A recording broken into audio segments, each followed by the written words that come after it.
Yes, Solid Rock family. It's been a while. It's been a while. Man, oh man, life is filled with many ups and downs, but we're sticking around because we ain't no clown. What did Tennessee say? Life is one big road with lots of signs, sign and more sign. I gotta make up my mind to face reality all the time. Whoa, yes.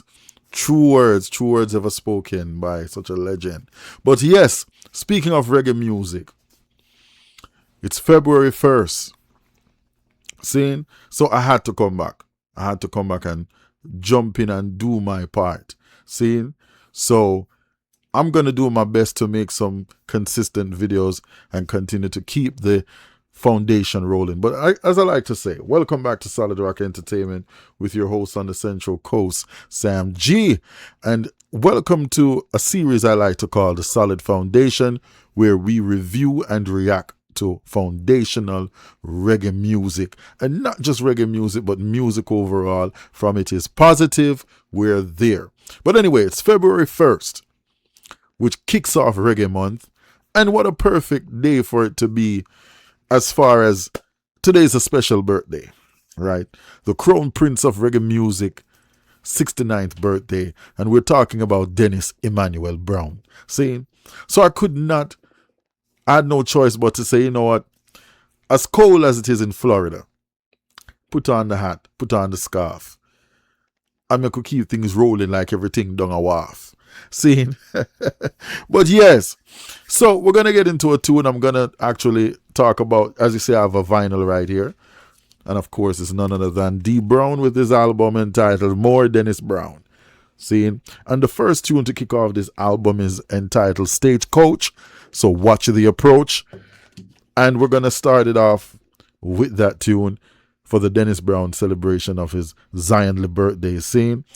And we're going to kick it off like a ball standing tall. And in comes a tune by Dennis Emmanuel Brown. Watch your approach when you're riding on the stagecoach.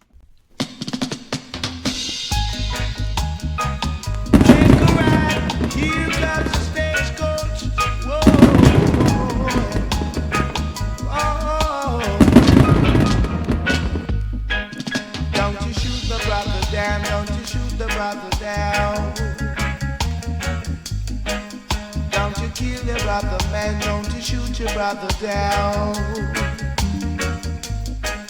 Take a ride, whoa. Take a ride, I say. Take a ride. Dennis Emmanuel Brown, y'all. Brother man, take a ride. Life is much too short. There is so much for you to enjoy. Take a ride, brother man, take a ride. Whoa. Jah will never ever give a man more than he can live. Take a ride, whoa.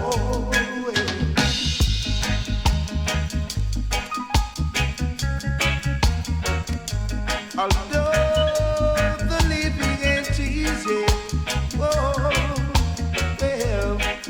get yourself together, brother man, and get on board. It's time for the train to leave. Whoa, the brother man, yeah. Take a ride, brother man, and take a ride. Here comes your stagecoach. Take a ride, brother man, and take a ride. Whoa, yeah. Don't you keep it, brother man. Equal rights and respect, yeah, stand for every individual. So take a ride, brother man, and take a ride.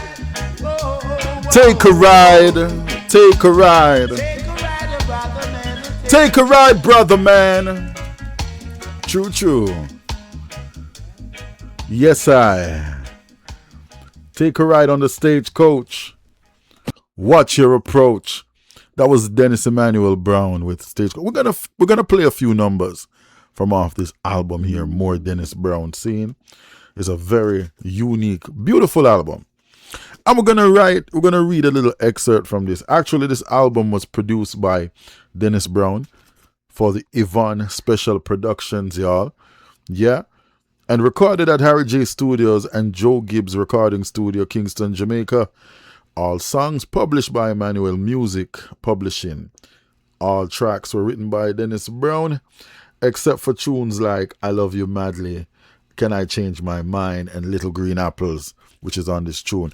The track list on this album: track 1, side 1, Stagecoach, Little Green Apples, Perhaps, Fulfillment, Can I Change My Mind, side 2, I Love You Madly, Rocking Time, Little Village, and Caress Me Girl. I'm telling you, what an album. What an album here. Yes, more Dennis Brown. Seeing, so we're gonna read this real quick here. It says, I'm under a little blue light, but I think I got this here. The multi-billion-dollar music industry is the fastest growing business in the world today. Saying, and reggae is the fastest growing trend in that business today. Although nowhere near approaching its potential in the United States. Remember, this is back in 1979, 1980, 1981. See? Okay? So reggae music has swept across Europe like wildfire. It has become the sound of freedom in parts of Africa and has even become identifiable in Hawaii, Japan, and the Far East.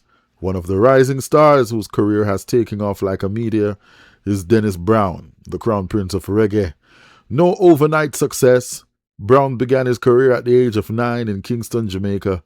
He became a protege of the local and powerful band leader Byron Lee and the Dragonaires, and learned his trade playing theaters, local clubs, and other West Indian islands. As he matured, he graduated to other producers, and soon his distinctive sound became not only recognizable but profitable.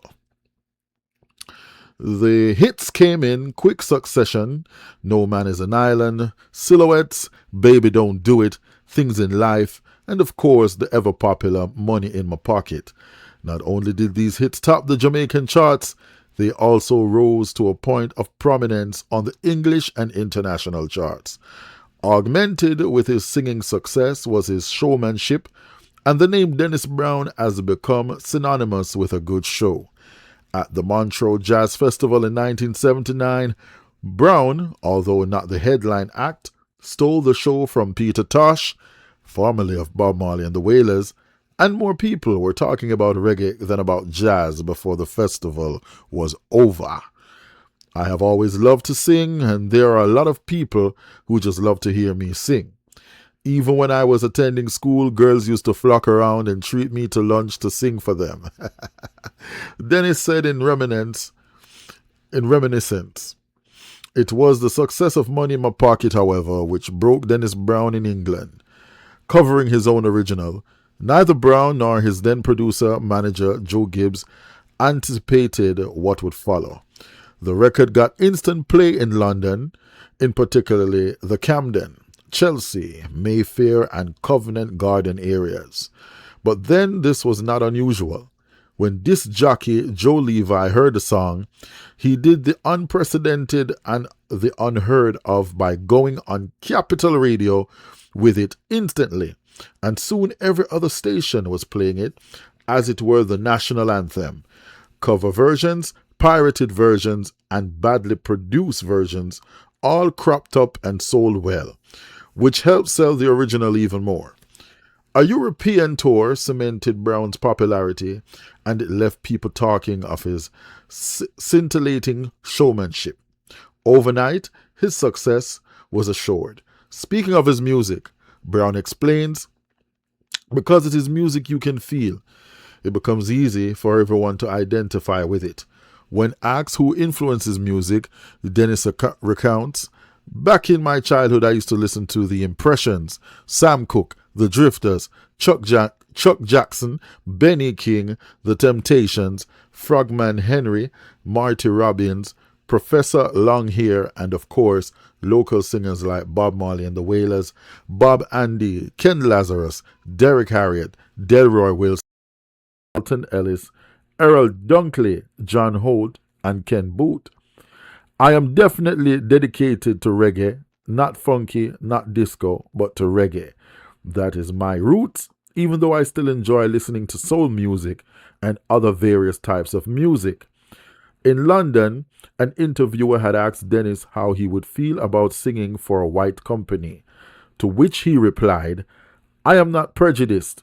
I am not a racist. You must treat a man as a man, with respect and with the thought of doing unto others as they would do unto you. We are all brethren, but from different races. Anyone who fights with a man over the color of his skin has very little knowledge or understanding. Dennis is trying to impress onto his DEB label artists some of this knowledge and understanding. He explains that he is trying to groom them and hone their crafts so that although it will be reggae music, they explained that he is trying to excuse me, my apology. He explains that he is trying to groom them and hone their crafts so that although it will be reggae music they will be performing, it will also be acceptable to the world at large. What's going on here? Welcome to the camera. Yes, at large. With the signing of his new A&M contract, Dennis is ready for the world at large, and like any meteor, his way to the top will be paved with hits, and on this album, there are quite a few of them. And that was written by G. Fitz Bartley. Seen? Yes, but we're going to continue on the solid journey here with some more Dennis Brown. Seeing, and we're going to keep the ball rolling to prevent you from scrolling. Hit the notification bell if you'd like to hear when I yell to put you under a musical spell. Seeing, it's been a while, but I'm for now returning back in fine style. So it's Sunday. Put on the rice and peas and change the aisle. Out goes, and stay tuned for more, because more is in store. Solid Rock Entertainment, y'all.